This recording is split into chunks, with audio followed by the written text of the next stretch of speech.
మనతో పాటు NGRI chief scientist Purnachandrarao గారు జాయిన్ అవుతూ ఉన్నారు. పూర్ణచంద్రరావు గారు వెల్కమ్ అండి.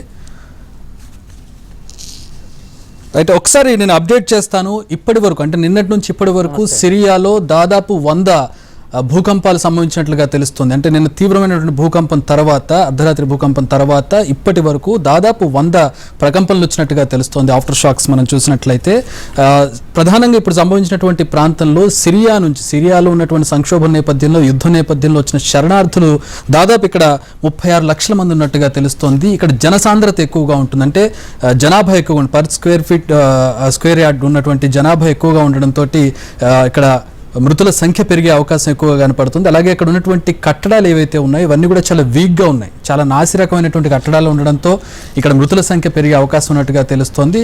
10,000 వరకు ఇక్కడ మృతులు ఉండే అవకాశం ఉందని ఒక అంచనా వేస్తూ ఉన్నారు. రైట్, మనతో పాటు పూర్ణచంద్రరావు గారు జాయిన్ అవుతున్నారు. పూర్ణచంద్రరావు గారు, మీ అబ్జర్వేషన్ ఏంటి? దారుణమైనటువంటి ఘటన, ఒక న్యాచురల్ కెలామిటీ, ఎట్లా చూస్తారు దీన్ని?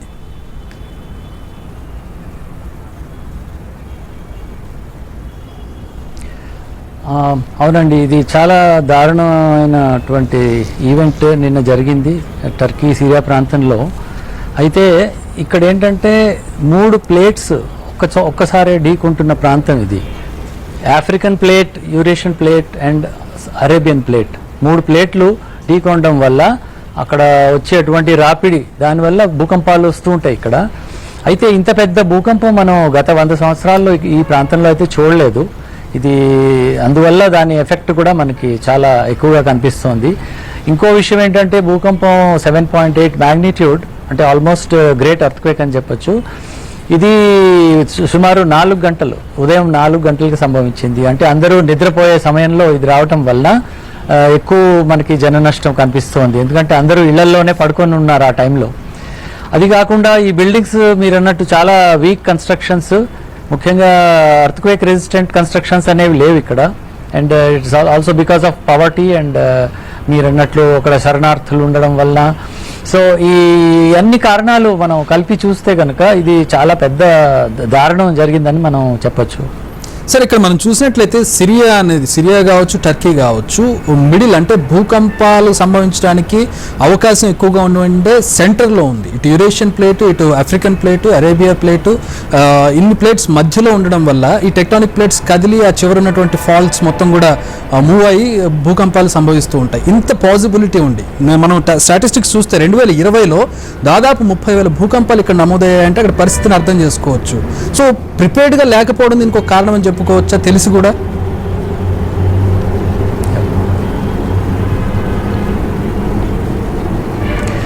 అంటే ఇప్పుడు ఇక్కడ నేను చెప్పినట్లుగా 3 ప్లేట్స్ యొక్క junction, so it becomes more critical. మీకు east Anatolia fault and north Anatolia fault రెండు ఉన్నాయి.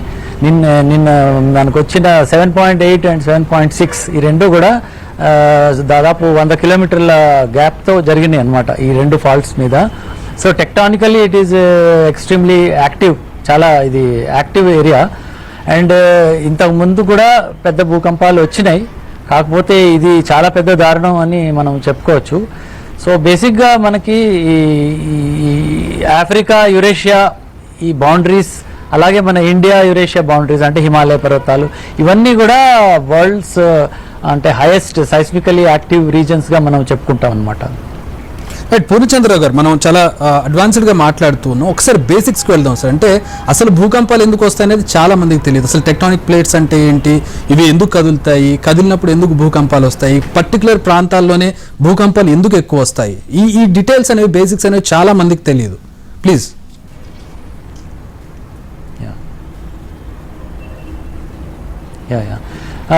బేసిక్గా అర్త్ సర్ఫేస్ మీద సుమారు ఒక 12 ప్లేట్లు, మేజర్ ప్లేట్స్ ఉన్నాయన్నమాట. అంటే like Indian plate, Eurasian plate, Pacific plate, north American plate, south American plate, ఇలా మనకి అర్త్ సర్ఫేస్ మొత్తం ప్లేట్స్ అన్నమాట. అయితే ఈ ప్లేట్స్ కాన్స్టెంట్లీ మూవ్ అవుతూ ఉంటాయి. అవి ఇప్పుడు కాదు, కొన్ని కోట్ల సంవత్సరాల నుంచి ఈ ప్లేట్స్ మూవ్మెంట్ నడుస్తూ ఉంది. అయితే ఎక్కడైతే ఈ ప్లేట్స్ ఢీకొంటాయో లేదా 2 ప్లేట్స్ మధ్యలో రాపిడి ఉన్న ప్రాంతాల్లో మనకి మ్యాక్సిమం ఎర్త్క్వేక్స్ వస్తాయి అన్నమాట. సో మనకి ఎగ్జాంపుల్ చెప్పాలంటే ఇప్పుడు హిమాలయ బెల్ట్ మొత్తం కూడా it is a plate boundary between India and Eurasia. So ఈ రెండు ప్లేట్లు ఢీకొంటున్నందువలన ఇక్కడ మనకి అతిపెద్ద భూకంపాలు గతంలో కూడా వచ్చినాయి. అలాగే ఇప్పుడు మనం చూసినటువంటి టర్కీ ఎర్త్క్వేక్ కూడా ఇప్పుడు ఆఫ్రికా యూరేషియా ప్లేట్ బౌండరీ దగ్గర వస్తుంది, పక్కనే అరేబియా ప్లేట్ కూడా ఢీకొంటుంది అనమాట. సో ఈ విధంగా ప్రపంచం మొత్తంలో 90% భూకంపాలు ఈ ప్లేట్ల సరిహద్దుల్లో జరుగుతాయి అన్నమాట. అంటే ఎక్కడెక్కడ ప్లేట్లు ఢీకొంటున్నాయో అక్కడ మనకి మ్యాక్సిమం ఎర్త్క్వేక్స్, అతిపెద్ద ఎర్త్క్వేక్స్ వస్తుంటాయి అన్నమాట. సో ఈ మూమెంట్ జరిగినప్పుడు అంటే ఇప్పుడు టర్కీ ప్రాంతం కావచ్చు, ఇటు చిలీలో దాదాపు 9.5 మ్యాగ్నిట్యూడ్ తోటి అక్కడ ఎర్త్క్వేక్, అది హైయెస్ట్ మ్యాగ్నిట్యూడ్ ఎర్త్క్వేక్ గా చెప్తూ ఉన్నారు సోఫార్ ఇప్పటి వరకు మనకి సిస్మిక్ ఇండెక్స్ వచ్చిన తర్వాత. సో ఏంటి మీకు దీని మీద ఉన్న డిఫరెన్షియేషన్ ఏంటి?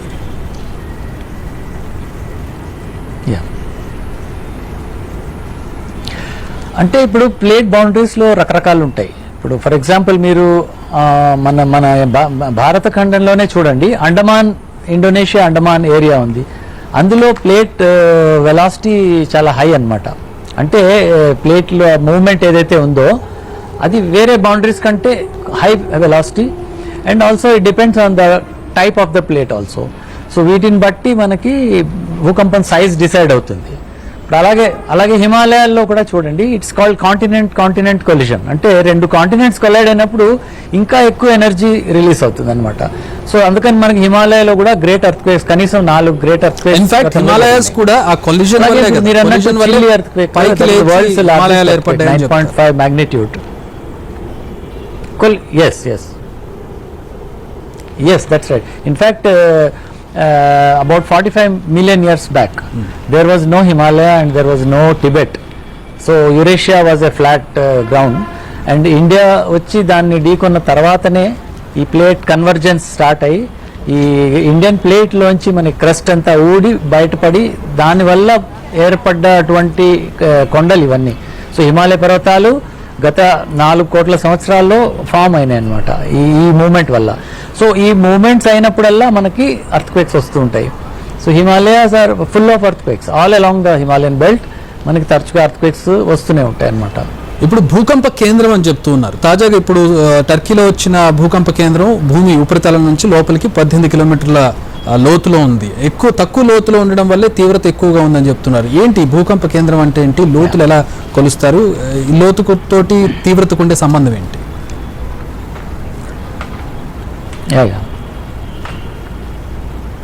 సో బేసిక్గా ఎర్త్క్వేక్స్ భూమి లోపట కొన్ని కిలోమీటర్ల లోతులో ప్రారంభమై దాని తరంగాలు పైకి భూమి మీదకి వస్తాయి అన్నమాట. అయితే భూమి లోతున్నట్లయితే మనకి ఈ తరంగాల తీవ్రత మన అర్త్ సర్ఫేస్ మీదకి వచ్చేసరికి తగ్గిపోతుంది. సో ఎంత లోతు ఉంటే అంత మంచిది, ఎందుకంటే మన అర్త్ సర్ఫేస్కి దగ్గరలో ఉన్నట్టయితే డ్యామేజ్ ఎక్కువ అవుతుంది. లోతు నుంచి వచ్చిన తరంగాల తీవ్రత తగ్గిపోతుంది అనమాట. సో ఫోకల్ డెప్త్ అంటారు దీన్ని, అండ్ డెప్త్ చాలా ఇంపార్టెంట్ ఫ్యాక్టర్. మన ఇంత పెద్ద ఎర్త్క్వేక్కి ఫోకల్ డెప్త్ తక్కువ ఉండడం వలన డ్యామేజ్ మనకి ఎక్కువ కనిపిస్తుంది. అదే 30 కిలోమీటర్స్ లోతులో ఉందనుకోండి, మనకి ఎగ్జాంపుల్ చెప్తున్నాను, ఇదే భూకంపం ఒక 30-35 కిలోమీటర్స్ లోతులో కనుక ఉన్నట్లయితే దీని తీవ్రత ఇంతగా ఉండేది కాదు. రైట్. ఇప్పుడు ఇంకొకటి ఏంటంటే ఆఫ్టర్ షాక్స్ అని చెప్తూ ఉన్నారు. అంటే భూకంపం వచ్చిన తర్వాత దాదాపు 100 భూప్రకంపనాలు వచ్చాయని చెప్పి ఇప్పటి వరకు సోఫార్ నోట్ చేశారు ఇప్పుడు టర్కీలో. ఏంటి ఈ ఆఫ్టర్ షాక్స్ అంటే ఏంటి? భూకంపానికి ఆఫ్టర్ షాక్స్కి డిఫరెన్స్ ఏంటి? ఎందుకు వస్తాయి?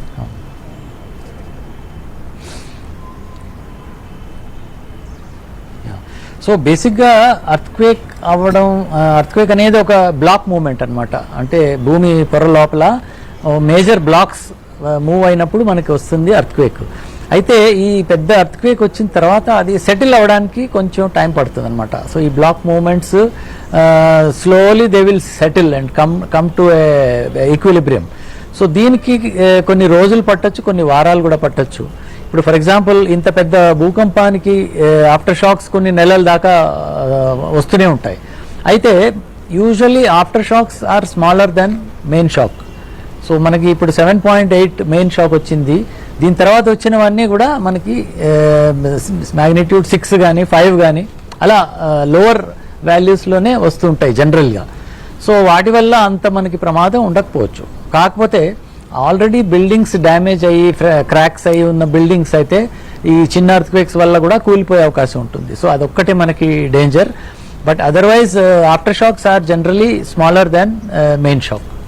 సార్ ఒక్కొక్క నోటబుల్ ఒక వార్త మనకి కనబడుతుంది. 3 days బిఫోరే నెదర్లాండ్స్కి సంబంధించిన ఒక scientist, like solar system geometry survey నెదర్లాండ్స్కి సంబంధించింది, ఫ్రాంక్ హ్యూగర్ అనే ఒక సైంటిస్ట్, ఆయన 3 రోజుల ముందే ఇక్కడ 7.5 ఆ పైన భూకంపం వచ్చే అవకాశం ఉంది లెబనాన్, అలాగే సిరియా, టర్కీ దగ్గర, జాగ్రత్త పడండి, ఇంకా చాలా తీవ్రంగా కంటిన్యూ అయ్యే అవకాశం ఉందని కూడా ఆయన హెచ్చరించారు. ఏంటి, ఎట్లా చూడాలి దీన్ని?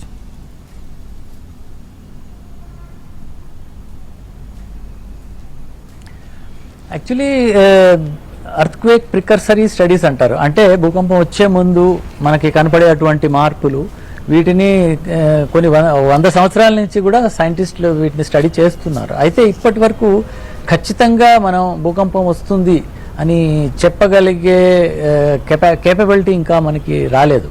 So it is still research that is going on. ఇప్పుడు మీరు చెప్పినటువంటి సైంటిస్ట్ ఆయన ఎగ్జాక్ట్గా ఏం చేశారనేది నేను I'm not aware, so I cannot comment on that. But I can tell you for sure that as on date A precise earthquake prediction is not possible. So చాలామంది just ఏదో వాళ్ళకి కనపడ్డది వాళ్ళు దాని ప్రకారం ఏదో చెప్తూ ఉంటారు, కానీ ఇప్పటి వరకు సైంటిఫికలీ ప్రూవెన్ ఎర్త్క్వేక్ ప్రెడిక్షన్ అనేది ఇప్పటి వరకు సాధ్యపడలేదు. వై, ఎందుకు లేదు? అంటే ఇంత అడ్వాన్స్డ్ టెక్నాలజీ, చంద్రుడి మీదకి వెళ్తూ ఉన్నాం, రోదసిలోకి పంపిస్తూ ఉన్నాం, అక్కడ ఇల్లు కట్టుకోవడానికి ప్రయత్నిస్తున్నాం, భూమి లోపల ఏం జరుగుతుందో ముందుగా చెప్పగలం. ఇప్పుడు ఈవెన్ సునామీ కూడా కొంచెం ముందుగా చెప్పే అవకాశం కనబడుతుంది. కొన్ని ఉపద్రవాలు వచ్చేటప్పుడు కూడా మనకు ముందుగా అలర్ట్ చేసే సిస్టమ్ ఉంది. కానీ ఎందుకు భూకంపానికి మనం ముందుగా చెప్పలేకపోతాం? కారణాలు ఏంటి? అబ్స్ట్రాకిల్స్ ఏంటి?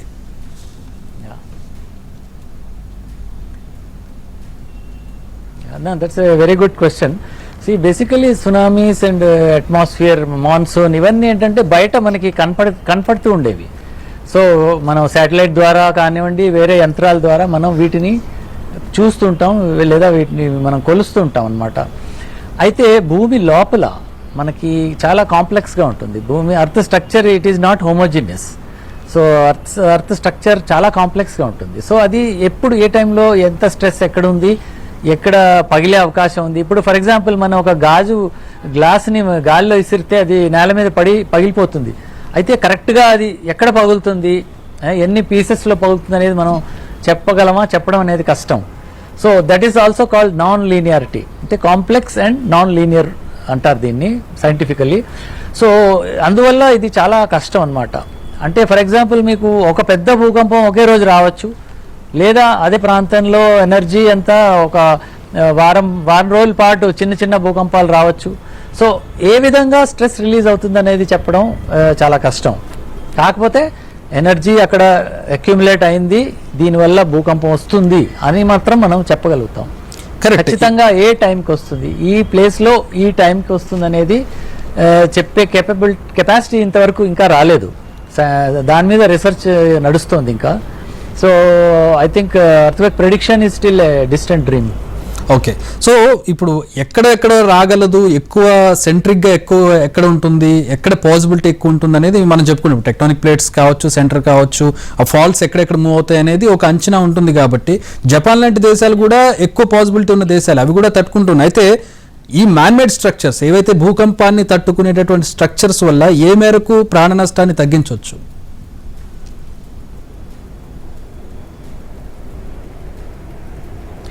యాక్చువల్లీ మనకు అదే సొల్యూషన్ ప్రస్తుతానికి. ఏంటంటే మనం ఎర్త్క్వేక్ రెసిస్టెంట్ బిల్డింగ్స్ అండ్ స్ట్రక్చర్స్ని మనం కట్టుకోవాలి. అది ఎలాగా అంటే ఇప్పుడు ఫర్ ఎగ్జాంపుల్ ఇండియాలో వీ హ్యావ్ సైస్మిక్ జోన్స్ అంటారు. ఈ సైస్మిక్ జోన్ ప్రకారం ఇంజనీరింగ్ డిజైన్స్ ఆల్రెడీ వాటిని రిలీజ్ చేయడం జరిగింది by bureau of Indian standards. అంటే ఎర్త్క్వేక్ తీవ్రత ఉన్న ప్రాంతంలో బిల్డింగ్స్ ఏ విధంగా కన్స్ట్రక్ట్ చేయాలి, తీవ్రత తక్కువ ఉన్న ప్రాంతాలు, ఫర్ ఎగ్జాంపుల్ హైదరాబాద్ ఉంది, హైదరాబాద్ ఈజ్ ఓన్లీ జోన్ 2, అంటే వెరీ లో ఎర్త్క్వేక్ హెజార్డ్ అనమాట. Versus Himalaya, Andaman they are in zone 5. Zone 5లో ఎటువంటి మనం కన్స్ట్రక్షన్ చేయాలి, జోన్ 2లో అయితే ఎలా చేయొచ్చు, ఈ వివరాలన్నీ కూడా ఇప్పుడు కాదు, చాలా సంవత్సరాల నుంచి మన గవర్నమెంట్ హ్యాస్ ఆల్రెడీ రిలీజ్డ్. కాకపోతే దీన్ని ఫాలో అవట్లేదు ప్రజలు, కాంట్రాక్టర్స్ కానివ్వండి. అర్త్క్వేక్ రెసిస్టెంట్ స్ట్రక్చర్స్ ఈ కోడ్స్ ఫాలో అయ్యి కట్టుకుంటే గనక ఎంత పెద్ద భూకంపం వచ్చినా మనం దాన్ని తట్టుకునే మనకి ఆ కేపబిలిటీ ఉంటుంది. అదే జపాన్ చూడండి మీరు, జపాన్ కంట్రీ మొత్తం కూడా ప్లేట్ బౌండరీ మీదనే ఉంది. అవును, but still they are able to withstand, ఎందుకంటే వాళ్ళు స్ట్రక్చర్స్ చాలా పర్ఫెక్ట్గా they are able to construct. And also there are some designs which enable the building to stand. అంటే ఫర్ ఎగ్జాంపుల్ బేస్ ఐసోలేషన్ అంటారు. అంటే అర్త్క్వేక్ వచ్చినప్పుడు building base జరుగుతుంది తప్ప బిల్డింగ్ కూలిపోకుండా. So that arrangement is there. So అంటే ఏంటంటే ఫౌండేషన్ని మనం డిటాచ్ చేస్తాం అనమాట. So building will only slide and it will not collapse. కాకపోతే కొంచెం ఎక్స్పెన్సివ్ టెక్నాలజీ, దీన్ని జపాన్లో విపరీతంగా వాడుతుంటారు. ఇది కాకుండా మామూలు కన్స్ట్రక్షన్స్ కూడా చేయట్లేదు, ఇది ఇంకో ప్రాబ్లం.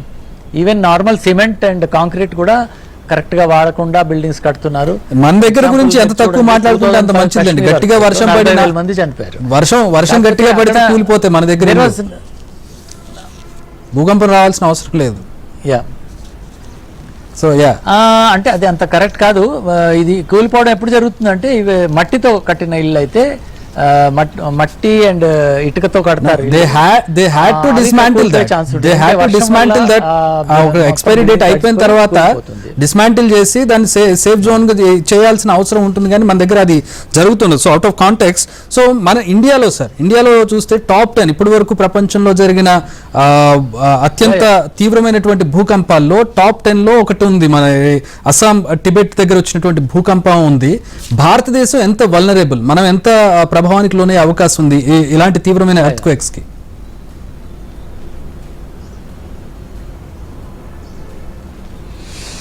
సో ఇప్పుడు the entire Himalayan belt comes under zone 5, most of the Himalayan areas. And already మనకి ఒక 4 ఎర్త్క్వేక్స్ వచ్చినాయి which are called great earthquakes. Okay, so 1897లో వచ్చింది, తర్వాత 1905లో వచ్చింది, 1934 బీహార్ నేపాల్లో వచ్చింది, అండ్ 1950 అస్సాంలో వచ్చింది. సో ఈ 1950 తర్వాత మనకి ఎటువంటి గ్రేట్ ఎర్త్క్వేక్ రాలేదు, కానీ హిమాలయాస్లో మూవ్మెంట్ అయితే సాగుతోంది. అంటే అర్థం ఏంటంటే ఈ మూవ్మెంట్ వల్ల ఏర్పడినటువంటి స్ట్రెస్ అలా అక్యుములేట్ అయి ఉంది, దాన్ని ఇంకా రిలీజ్ చేయడం జరగలేదు. అండ్ స్ట్రెస్ రిలీజ్ అవ్వాలంటే ఒక గ్రేట్ ఎర్త్క్వేక్ రావాలి, అంటే వస్తుంది. ఇప్పుడు ముఖ్యంగా ఉత్తరాఖండ్ ఏరియా మనం ఈ మధ్య కూడా చూసాం, జోషిమఠ్లో ఈ ల్యాండ్ సింకింగ్ అండ్ బిల్డింగ్స్కి క్రాక్స్ ఏర్పడడం అది చూసాం మనం. సో ఆ ఏరియాలో కూడా ఒక పెద్ద ఎర్త్క్వేక్ వచ్చే అవకాశం ఉందని చెప్పి క్యాల్కులేషన్స్ చెబుతున్నాయి. ఎందుకంటే మనకి 1934 తర్వాత we did not have a great earthquake. అక్కడ ఉన్నటువంటి స్ట్రెస్ రిలీజ్ అవ్వాలంటే ఒక పెద్ద ఎర్త్క్వేక్ డెఫినెట్గా వస్తుంది. అండ్ అక్కడ బిల్డింగ్స్ అవి definitely they are not made to resist an 8 magnitude earthquake, unfortunately. This is a problem, and of course there is a lot of population growing in those areas, and it's a very big challenge, a very big problem. It's like a disaster in the waiting అని చెప్తారు కదా.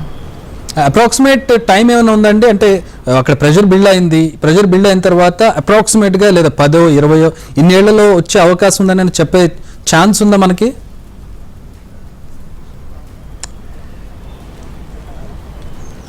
అంటే ఇది అప్రాక్సిమేట్గానే మనం చెప్పొచ్చు. ఎందుకంటే చూడండి, ఇప్పుడు ఎర్త్క్వేక్ స్టడీస్ అనేది మనం ఇన్స్ట్రుమెంట్స్తో చేసిందటువంటిది last less than 100 years. We don't have data before that. So ఇప్పుడున్న డేటాతో మనం what best calculations we can do. So that shows maybe 50 years or 60 years ఒకసారి ఒక ప్రాంతంలో మనకి గ్రేట్ ఎర్త్క్వేక్ రావచ్చని మనం రఫ్గా చెప్పొచ్చు. సో ఆ లెక్కను చూస్తే మనకి 1934 తర్వాత ఈ ఉత్తరాఖండ్ ఏరియా, నేపాల్, ఉత్తరాఖండ్ ఈ ఏరియాలో పెద్ద ఎర్త్క్వేక్ అనేది రాలేదు. So it's actually over due అంటారు సైంటిస్టులు చెప్పడం. It is probably over due. అంటే ఎప్పుడైనా వచ్చే అవకాశం ఉంది. ఓవర్ డ్యూ అంటే దాటిపోయింది, గడువు దాటిపోయింది కాబట్టి ఎప్పుడైనా వచ్చే అవకాశం ఉంది. Are we prepared for that? అక్కడ స్ట్రక్చర్స్ కానీ, అక్కడ ప్రజలు కానీ, గవర్నమెంట్స్ కానీ, are we prepared for that worst case scenario?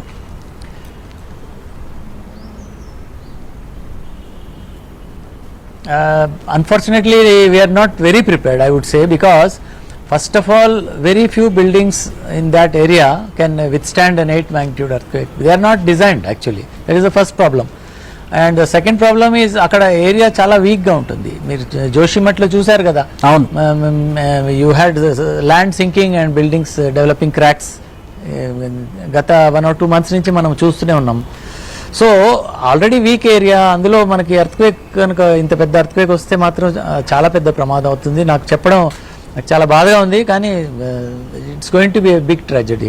Hopefully అంటే ఇట్లాంటి ఘటనలు జరిగిన తర్వాత అయినా ప్రభుత్వాలు మేల్కొని నిర్ణయాలు తీసుకొని అక్కడ ఏం చేయాలో చర్యలు కొంచెం కఠినమైన, అక్కడ ప్రజలకు ఇబ్బందికరమైన కూడా వాళ్ళ ప్రాణాలను కాపాడుకోవడానికి, ప్రజల ప్రాణాలను కాపాడడానికి ప్రభుత్వాలు నిర్ణయాలు తీసుకోవాల్సి ఉంటుంది. అన్ఫార్చునేట్లీ మన దగ్గర అలాంటివి జరగవు. ఎప్పుడైనా జరిగిపోయిన తర్వాత ఆఫ్టర్ మ్యాథ్ చేస్తూ ఉంటారు మన వాళ్ళు.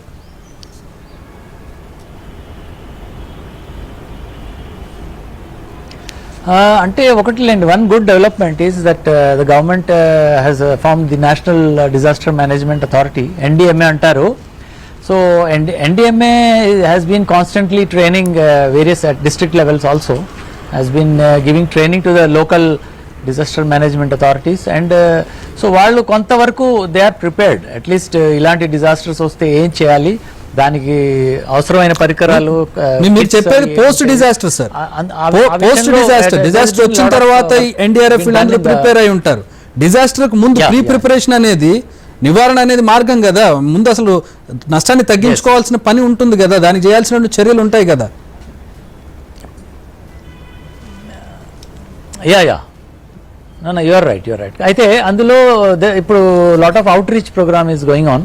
అంటే ఏంటంటే ఎర్త్క్వేక్ అవేర్నెస్ మీద చాలా programs, both from the side of the government as well as some NGOs and of course a lot of national institutes like ours. So we are doing a lot of outreach, trying to talk to people and explain to them వాళ్ళు ఏమి అంటే ఏ విధంగా వాళ్ళు భూకంపానికి సిద్ధపడి ఉండాలనేది. So కొంత work అయితే అవుతోంది. బట్ ఐ డూ హోప్ రీసెర్చ్తో మనం ఎర్త్క్వేక్ ప్రెడిక్షన్ ఏమైనా ఫ్యూచర్లో చేయగలిగితే I think that will be very useful, hopefully. అయితే సార్ ఇప్పుడు సునామీ, భూకంపం, సునామీకి భూకంపానికి ఫండమెంటల్గా ఉన్న డిఫరెన్స్ ఉంటుందా? ఎలాంటి డిఫరెన్సెస్ ఉంటాయి?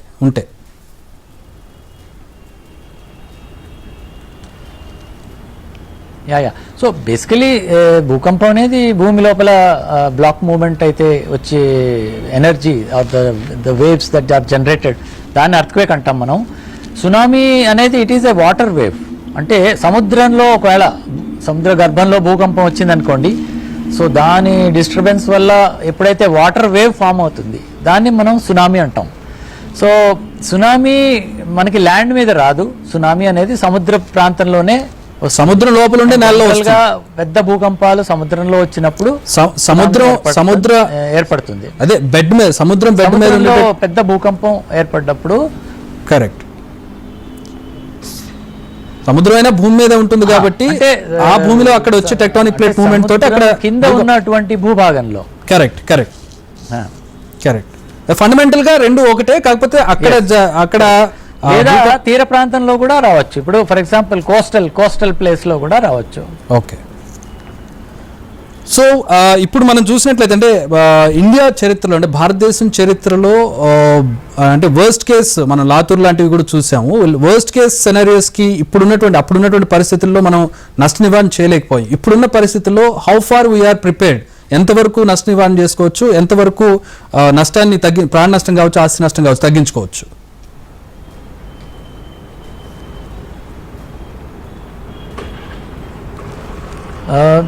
From earthquake point of view, the only precaution that we can do is to have build strong buildings. So ఇప్పుడు కొత్తగా వస్తున్న బిల్డింగ్స్ అన్నీ కూడా బేసిక్గా ముఖ్యంగా గవర్నమెంట్ కన్స్ట్రక్షన్స్లో they are doing a seismic analysis before the construction. అంటే సైస్మిక్ సర్టిఫికేషన్ లేదే ఏ స్ట్రక్చర్ని కూడా కట్టే పర్మిషన్ రాదనమాట. So that is one precaution. Second thing is buildings are now being constructed so that they are earthquake resistant. So అయితే పాత buildings మనం ఇప్పుడు దానికి కూడా రెట్రోఫిట్టింగ్ అని ఉంది, ఒక టెక్నిక్ ఉంది. రెట్రోఫిట్టింగ్ అంటే ఏంటంటే పాత బిల్డింగ్స్, వీక్గా అయిపోయిన బిల్డింగ్స్కి మనం స్ట్రెంథెన్ చేయొచ్చు. ముఖ్యంగా ఎర్త్క్వేక్ వచ్చినప్పుడు తట్టుకోవడానికి కోసం అని చెప్పి మనం దానికి స్ట్రెంగ్త్ ఇవ్వచ్చు. సో రెట్రోఫిట్టింగ్ అనే టెక్నిక్ కూడా old బిల్డింగ్స్కి వాడతారనమాట. So these are some of the developments. And coming to tsunami, 2004 లో మీకు తెలుసు కదా, ఇండియన్ ఓషన్ లో వచ్చినటువంటి tsunami, that is probably the worst. And now we have a tsunami warning system in place. హైదరాబాద్లోనే ఇన్కాయిస్ అనే ఇన్స్టిట్యూట్లో సునామీ వార్నింగ్ సెంటర్ ఉంది అని మీకు తెలిసే ఉండొచ్చు. అయితే ఇప్పుడు మనం ఈ సునామీ వార్నింగ్ సిస్టమ్ వల్ల సునామీ ఏర్పడ్డట్టయితే మనం within minutes we are able to alert public as well as all the stakeholders. మనం ఇన్ఫర్మేషన్ అందించగలుగుతున్నాం. కాబట్టి సునామీ వార్నింగ్లో పెద్దగా ప్రాబ్లం లేదు. ఇంకో కారణం ఏంటంటే సునామీ మనకి సపోజ్ అండమాన్ కానీ ఇండోనేషియాలో ఏర్పడితే అది తీర ప్రాంతానికి చేరడానికి కనీసం ఒక 1.5 2.5 hours అలా పడుతుంది, which is a lot of time.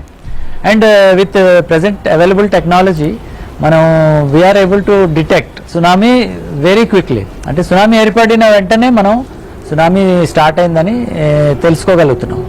So we are able to provide warning for tsunami, but for earthquake we are still not able to give a warning.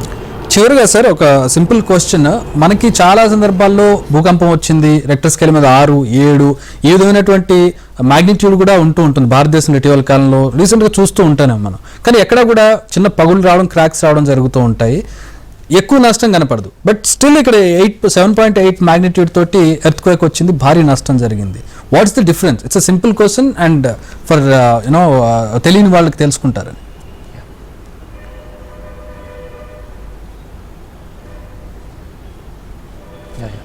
So basically magnitude is an estimate of energy released by the earthquake.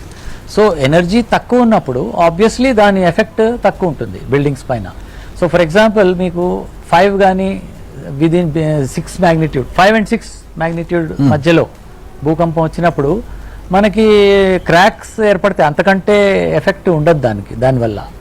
And magnitude 7 and 8కి వెళ్ళేసరికి for example మీకు 8 magnitude effect around 200 kilometers రేడియస్లో కనపడుతుంది. అంటే అంత తీవ్రత ఉంటుంది ఆ వేవ్స్కి. Okay, so ఎక్కడైతే ఏర్పడిందో 8 magnitude earthquake, అక్కడి నుంచి ఒక రేడియస్ ఆఫ్ 200 kilometers మీరు సర్కిల్ గీసుకున్నట్టయితే అంత ఏరియాలో దాని ఇంపాక్ట్ ఉంటుంది. అండ్ బిల్డింగ్స్ ఆబ్వియస్లీ కొలాప్స్ అయిపోతాయి 8 మ్యాగ్నిట్యూడ్ వస్తే. అదే 6 మ్యాగ్నిట్యూడ్ అయితే ముఖ్యంగా సిమెంట్ అండ్ కాంక్రీట్ స్టీల్తో కట్టిన buildings they will withstand. At the most they may have some slight cracks. So up to 6 magnitude 5-6 మధ్యలో we normally don't worry too much about it if the buildings are properly constructed. Correct. Thank you Purnachandra garu, thanks for the information, thanks for joining with us. So Purnachandra garu చెబుతున్నా, let me sum up this before wind up. Tectonic plates movement వల్ల earthquakes వస్తూ ఉంటాయి, భూకంపాలు వస్తూ ఉంటాయి. అదే Turkey ప్రస్తుతం ఇప్పుడు భూకంపం చోటు చేసుకున్న టర్కీ ప్రాంతం, సిరియా ప్రాంతం చూసినట్లయితే అత్యంత ఎక్కువ భూకంపాలు సంభవించే ప్రాంతంలో ఉంది. ఎర్త్క్వేక్ ఎప్పుడు వస్తుందనేది ప్రిడిక్ట్ చేయలేరు, ఆ టెక్నాలజీ ఇంకా లేదు. కానీ ఎక్కడ వస్తుందనేది మాత్రం స్పష్టంగా చెప్పగలరు. సో టర్కీ ఆ ప్రాంతంలో ఉందని తెలిసినా కూడా అక్కడ ఉన్నటువంటి సామాజిక పరిస్థితులు, ఆర్థిక పరిస్థితుల కారణంగా, అక్కడ ఉన్నటువంటి జనసాంద్రత కారణంగా అక్కడ మృతుల సంఖ్య ఎక్కువ పెరుగుతూ ఉంది, అలాగే నష్టం ఎక్కువ జరిగే అవకాశం ఉంది. దానికి ప్రిపేర్డ్గా ఉంటే ఇంత నష్టం, జపాన్ ఇంతకంటే ఎక్కువ తీవ్రమైనటువంటి ప్రాంతంలో ఉన్నా కూడా అక్కడ నష్టం తక్కువగా కనపడుతుంది, because they are prepared and ఫైనాన్షియల్గా సెటిల్ అయి ఉన్నారు కాబట్టి. అండ్ భారతదేశం విషయానికి వచ్చినట్లయితే ఇప్పుడు ఏదైతే నార్త్ ఈస్ట్ స్టేట్స్ ఉన్నాయో, అలాగే నేపాల్, అటు ఉత్తరాఖండ్ ప్రాంతానికి వచ్చినట్లయితే అక్కడ ఎర్త్క్వేక్ వచ్చే అవకాశం ఉంది, కానీ ప్రిపేర్డ్గా లేవని చెప్పి సైంటిస్టులు అభిప్రాయపడుతున్నారు. సో బెటర్ ఇక్కడ నష్టం జరగక ముందే ప్రభుత్వాలు అలర్ట్ అవ్వడం మంచిదని నిపుణులు సూచిస్తూ ఉన్నారు. ఇది ఈ discussion sum up. State in 20.